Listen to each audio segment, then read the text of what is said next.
Ils sont 86 coureurs au départ de la première étape, Cayenne Kourou, longue de 131 km 900. Si les premiers kilomètres se passent sans grande difficulté, Sébastien Piry remporte le premier point chaud.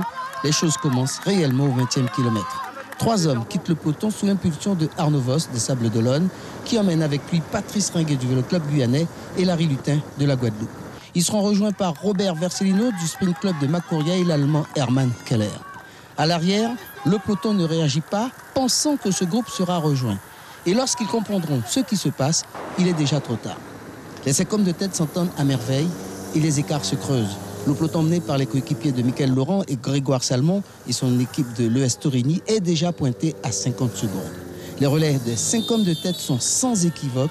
L'entente est parfaite, si bien que Hermann Keller remporte le deuxième point chaud devant Arnaud Voss et Robert Vercellino. Les écarts approchent les 2 minutes avec le premier groupe et 3 minutes avec le peloton, au moment où Hermann Keller remporte le dernier point chaud de la journée devant Larry Lutin et Arnaud Voss à 30 km de l'arrivée.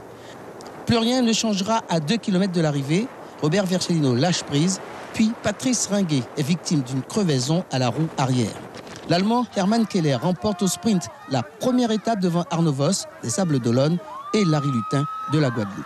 Hermann Keller endosse le maillot jaune du Tour de Guyane. C'est très magnifique de gagner la première étape. C'était la motivation pour nous.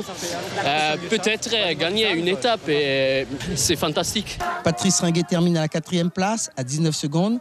Le peloton arrive quelques instants plus tard dans une étape qui a tenu toutes ses promesses.